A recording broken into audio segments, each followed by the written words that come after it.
Buried Pleasure. Short story by John Jones. It was perhaps the death of a national figure that caused her obsession, a figure in the public eye who was one of those people who seemed to be famous for no real reason, like those who had famous parents and were shoved into the limelight. They tried their hand at acting, singing. New politicians, royalty, famous people from other countries received a British Empire Medal and several awards. A person who was simply just nice, always seemed happy, jovial, good company, with not many people having a bad word to say about, because they couldn't find anything.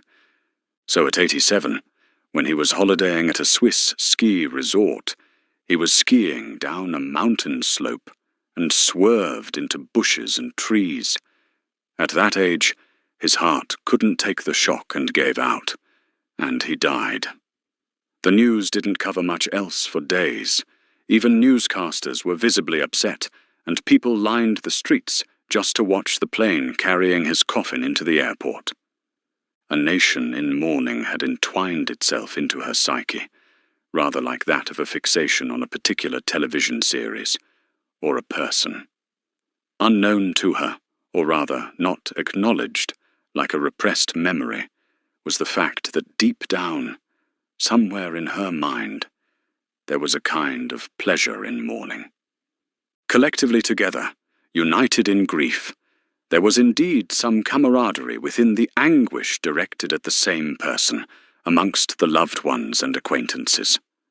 When the nation, or those who cared, those who shed a tear, or went out of their way to buy and lay flowers at a certain place, went away, went back to their normal lives, Barbara Tristan found herself standing at a graveside during a funeral, looking down at the coffin in the earth, upon which lay a single white rose.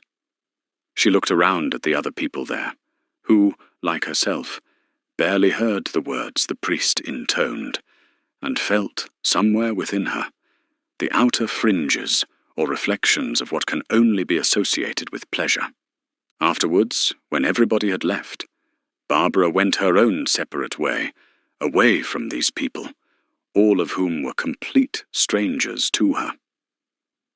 She lived alone in a semi-detached, unkempt house, neighbour to an empty, boarded-up abode, and to all the rodents and insects that lived there.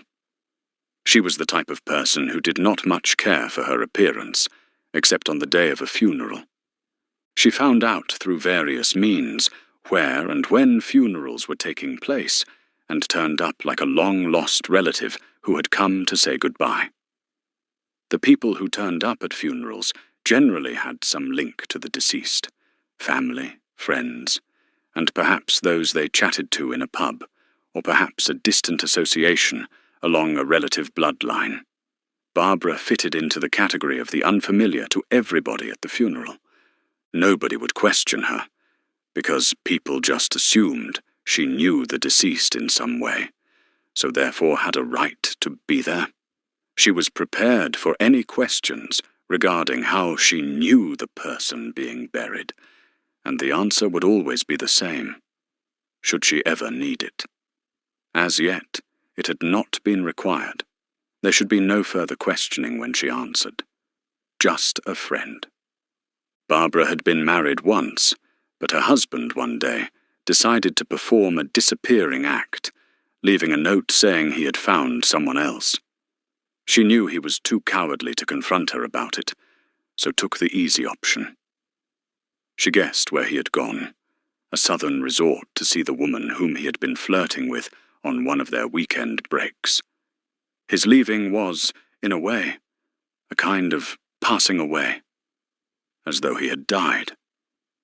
She mourned him, and in a strange, extraordinary way, found herself enjoying that as well.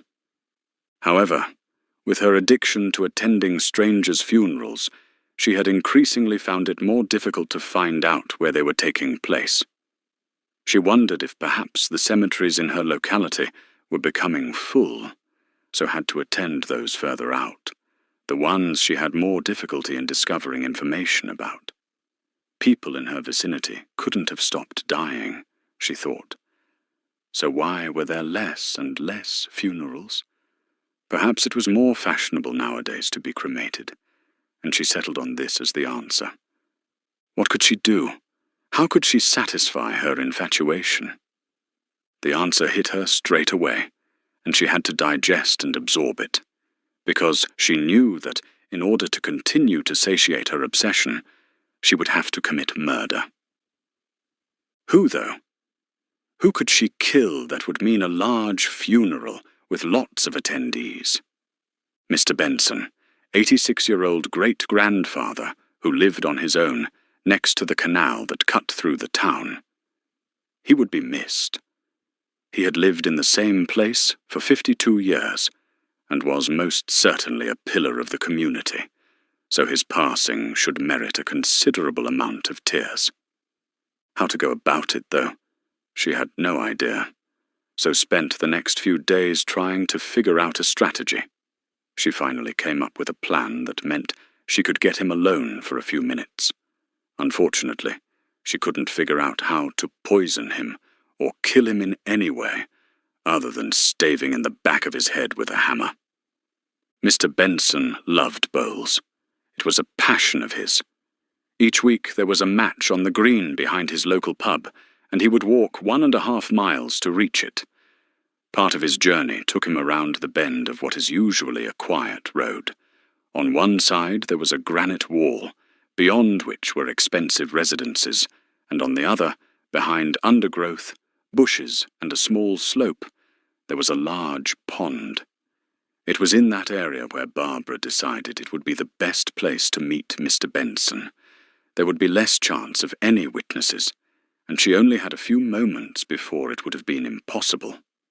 That, she decided, was her little window of opportunity, and must not be missed.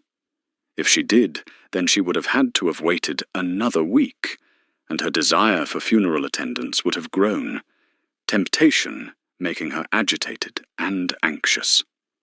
Armed with a brand-new claw hammer she had bought, she decided the best tactic was simply to hide in the bushes, and as he walked past, come up behind him and strike him with the hammer. When the day of the bowling match came, Barbara nervously waited in the bushes, waiting for Mr. Benson.